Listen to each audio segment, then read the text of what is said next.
একবার দুরূদ শরীফ পাঠ করার ক্ষমতাই কত, আর এই দুরূদ 100 বার পাঠ করলে যে কোনো অসুস্থতা থেকে আপনি মুক্তি পাবেন। বিশ্বনবী মুহাম্মদ সাল্লাল্লাহু আলাইহি ওয়াসাল্লাম বলেন, মান সাল্লা আলাইয়া ওয়াহিদান সাল্লাল্লাহু আলাইহি আশারা, যে ব্যক্তি আমার উপরে একবার দুরূদ শরীফ পাঠ করবে আল্লাহ পাক রব্বুল আলামিন তার উপরে 10 বার 10টি রহমত নাজিল করবে। একবার দুরূদ শরীফ পাঠের ক্ষমতা কত? একবার পাঠ করলে আল্লাহ পাক 10 বার 10টি রহমত নাজিল করেন। সূরা আহজাবের 56 নম্বর আয়াত আল্লাহ পাক রব্বুল আলামিন বলেন, ইন্নাল্লাহা ওয়া মালাইকাতাহু ইউসাল্লুনা আলান নবী ইয়া আইয়ুহাল্লাযীনা আমানু সাল্লু আলাইহি ওয়া সাল্লিমু তাসলিমা। হে মুমিনেরা, হে ঈমানদারেরা, স্বয়ং আল্লাহ পাক রব্বুল আলামিন নিজে এবং ফেরেশতারা বিশ্ব নবী মুহাম্মদ সাল্লাল্লাহু আলাইহি ওয়াসাল্লামের উপরে দুরূদ শরীফ পাঠ করেন। হে ঈমানদারেরা, তোমরাও নবীর উপরে দুরূদ এবং সালাম প্রেরণ করো। হায়াতুন নবী, জিন্দা নবী এখনো রওজা পাকের মধ্যে শুয়ে আসিয়া উম্মতি উম্মতি বলে কান্না করতেছে। আহারে রাসূল বলেন, মান সাল্লা আলাইয়া ইনদা কবরি সামিআতুহু, যে ব্যক্তি আমার রওজা পাকের সামনে আইসা আমাকে সালাম দেয়, দুরূদ পাঠ করে, আমি পয়গম্বর রওজা পাকে থাইকা শুনতে পাই। আল্লাহ নবী এখন রওজা পাকে জিন্দা। যারা বলে পয়গম্বর মুর্দা, তাদের ঈমান নাই, তারা বেঈমান। আহলে সুন্নাতুল জামাতের আকীদা, পয়গম্বর এখন রওজা পাকের মধ্যে জিন্দা। কিয়ামতের ময়দানে রাসূল পাক সাল্লাল্লাহু আলাইহি ওয়াসাল্লামকে উঠাইবার জন্য আল্লাহ পাক রব্বুল আলামিন বলবে, রে জিবরাইল, রে মিকাইল, যা রে যা, আমার নবীকে কবর থেকে উঠা। জিবরাইল এবং মিকাইল বিশ্ব নবী মুহাম্মদ সাল্লাল্লাহু আলাইহি ওয়াসাল্লামের রওজা পাকের সামনে চলে যাবে। ওই মদিনাতুল মুনাওয়ারা সবুজ গম্বুজের নিচে পয়গম্বর ঘুমিয়ে আছেন। যাওয়ার পরে আবু বকর ডান পাশে, ওমর আছে শোয়া। জিবরাইল এসে আল্লাহর পয়গম্বরকে সালাম দিয়ে বলবে, ইয়া রাসূলুল্লাহ, হাসরের মাঠ কায়েম হয়ে গেছে। আল্লাহ তাআলা বলেছে আপনাকে হাসরের ময়দানে নিয়ে যাওয়ার জন্য। আল্লাহর হাবিব বলবেন, ঠিক আছে চলো। জিবরাইল এবং মিকাইল আল্লাহর হাবিবের দুই কাঁধের মধ্যে দড়িয়ে উঠাবেন। পয়গম্বর ওইটা তাকায়া দেখবে, ডানে বামে সামনে পিছনে কোনো মানুষ নাই। জিবরাইল তাকায়া দেখবে পয়গম্বর পুরো দেহের মধ্যে কাদা মাটি ভরা। জিবরাইল বলবে, ইয়া রাসূলুল্লাহ, আপনার পুরো দেহের মধ্যে কাদা মাটি কেন? আপনার কবরের মধ্যে পানি কেন? আল্লাহর হাবিব বলবে, জিবরাইল রে, আমি আমার উম্মতের মায়ায় কানতে কানতে গোটা কবরকে বাসায়া দিছি। গোটা কবরের মধ্যে বুক পর্যন্ত পানি হয়ে গেছে। আল্লাহর পয়গম্বর উঠবার পরে বলবে, আল্লাহ, মনে হয় বিচার কার্য শেষ করি আমারে উঠাইছো। আমার উম্মতদেরকে কি তুমি জাহান্নামের মধ্যে দিয়ে দিছো? একটা উম্মত দেখি না। আল্লাহ, তুমি আমারে কেন শেষে উঠাইলা? আল্লাহ তাআলা বলবেন, না গো নবী, না, আমি আপনার শেষে উঠাই নাই, এখনো বিচার কার্য শুরুই হয় নাই। আল্লাহ তাআলা বলবা, নবী, আপনারই প্রথম উঠাইলাম, এরপর একে একে আমি সমস্ত মানব জাতিকে উঠাবো। এতে বোঝা যায় পয়গম্বর এখনো পর্যন্ত রওজা পাকের মধ্যে শুয়ে আসি উম্মতের জন্য কান্না করে। আল্লাহর হাবিব বলেন, দুনিয়ার মধ্যে যারা পয়গম্বর উপরে দুরূদ পড়ে, একদল ফেরেশতা আছে দুরূদগুলোর নাম ঠিকানা সহ আল্লাহর পয়গম্বরের রওজা শরীফের মধ্যে পৌঁছায়া দেয়। একবার দুরূদ পড়লে যদি 10 বার 10টি রহমত নাজিল হয়, 100 বার দুরূদ পড়লে চিন্তা করেন কতবার? 1000 বার আল্লাহ পাক রব্বুল আলামিন রহমত নাজিল করবেন। এই দুরূদ শরীফ পাঠ করে পানিতে ফু দিয়ে যদি 100 বার দুরূদ শরীফ পাঠ করবেন, দুরূদ ইব্রাহিম অথবা যে কোনো দুরূদ পড়তে পারেন, যে কোনো দুরূদ শরীফ 100 বার পাঠ করে পানিতে দম করে আল্লাহর উপরে ভরসা করে পানিটা খাবেন, পান করবেন, ইনশাআল্লাহ আল্লাহ পাক রব্বুল আলামিন আপনাকে সুস্থ করে দিবে। আল্লাহ পাক আপনাকে সুস্থ করে দিবে। আল্লাহর নবী বসা টেনশনে আছেন, চিন্তা করতেছেন। জিবরাইল এসে বলে, ইয়া রাসূলুল্লাহ, আপনাকে বড় চিন্তিত মনে হয়, আপনি কেন টেনশন করতেছেন? আপনার মনে কেন চিন্তার বাজ পড়ে আছে? আল্লাহর হাবিব বলে, রে জিবরাইল, আমি এই জন্য চিন্তা করি, এই জন্য টেনশন করি, আমার এতিম উম্মতের কি হালাত হবে। আমার এতিম উম্মতের জন্য আমার বড় টেনশন, আমার উম্মতদেরকে কিভাবে ফুলসিরাতের ফুল পার করা যায়।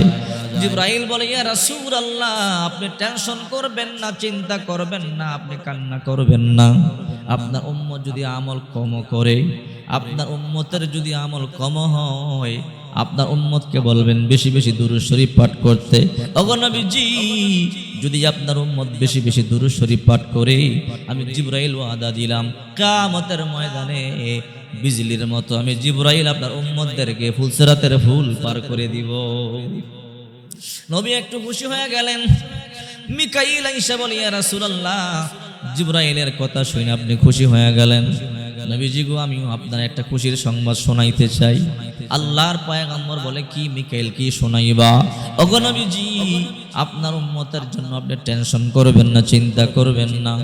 আপনার উম্মতের যদি আমল কম হয়, আপনার উম্মত যদি বেশি বেশি দুরূদ শরীফ পাঠ করে, ওগো নবীজি, আমি ওয়াদা দিতেছি কিয়ামতের ময়দানে আমি জিবরাইল আমার হাতে আপনার উম্মতদেরকে হাউজে কাউসারের পানি পান করায়া দিব। আল্লাহর হাবিব বলে, আহনা মিনাল আসাল আবিয়াদু মিনাল লাবান আবরাদু মিনাস সালজ। বিশ্বনবী মুহাম্মদ সাল্লাল্লাহু আলাইহি ওয়াসাল্লাম বলেন, ওই জমজম কূপের পানি, ওই হাউজে কাউসারের পানি আহলা মিনাল আসাল, মধুর চাইতো মিষ্টি, আবরাদু মিনাস সালজ আবিয়াদু মিনাল লাবান। আল্লাহর হাবিব বলেন, মধুর চাই দুধের চাইতো সাদা। আল্লাহর হাবিব বলেন, বরফের চাইতো ঠান্ডা। ওই পানি যদি এক ঢোক কোনো ব্যক্তি পান করতে পারে, কিয়ামত পর্যন্ত তার পিপাসা লাগবে না। অন্য হাদিসের মধ্যে আছে, জান্নাতে প্রবেশের আগ পর্যন্ত তার পিপাসা লাগবে না। এই জন্য রাসূল বলেন, যত বেশি দুরূদ পাঠ করবা তত বেশি আমাকে কাছে পাইবা। যদি আমাকে কাছে পাইতে চাও, বেশি বেশি দুরূদ শরীফ পাঠ করো। সাল্লাল্লাহু আলাইহি ওয়াসাল্লাম, সাল্লাল্লাহু আলাইহি ওয়াসাল্লাম, সাল্লাল্লাহু আলাইহি ওয়াসাল্লাম।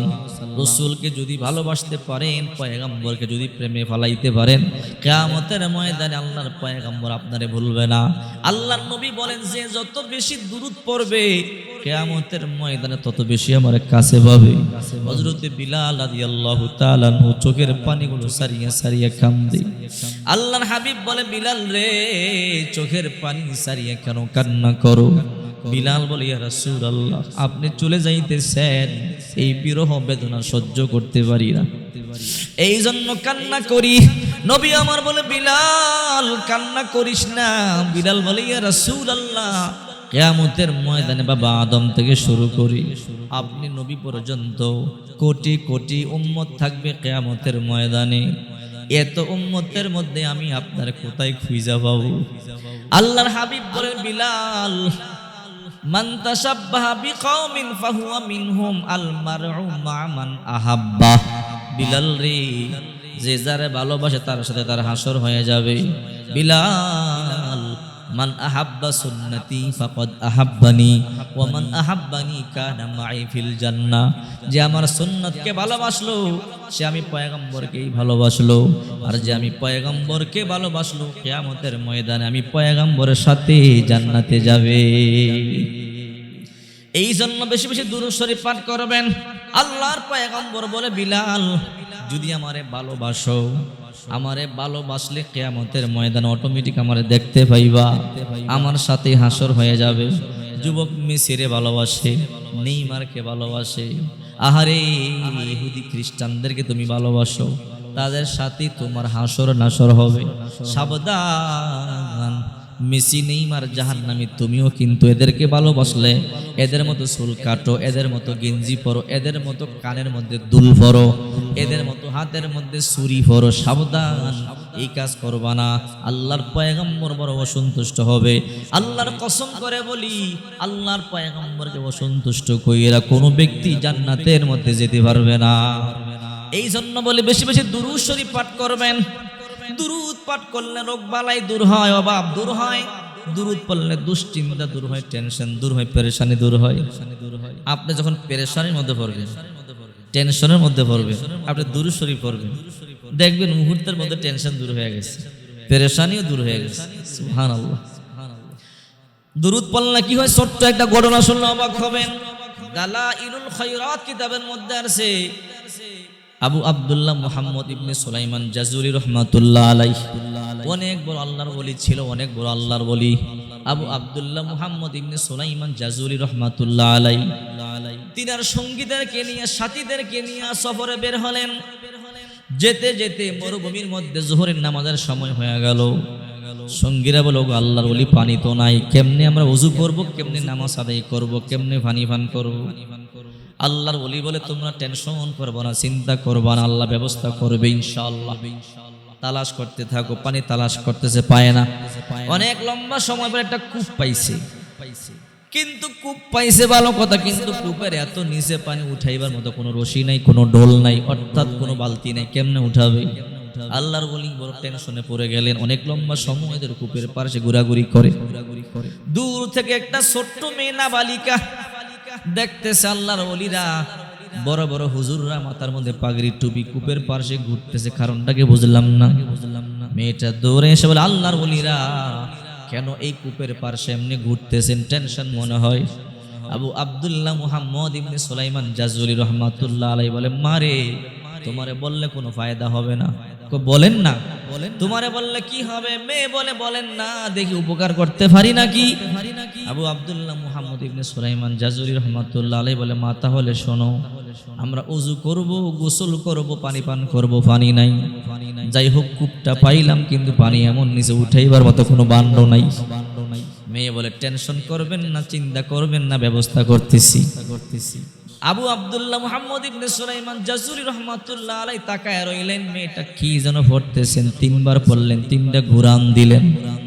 কূপের মধ্যে একটু থুতু নিক্ষেপ করে দিলেন, মুহূর্তের মধ্যে পানি লাফ দিয়া উপরে চলে আসছে।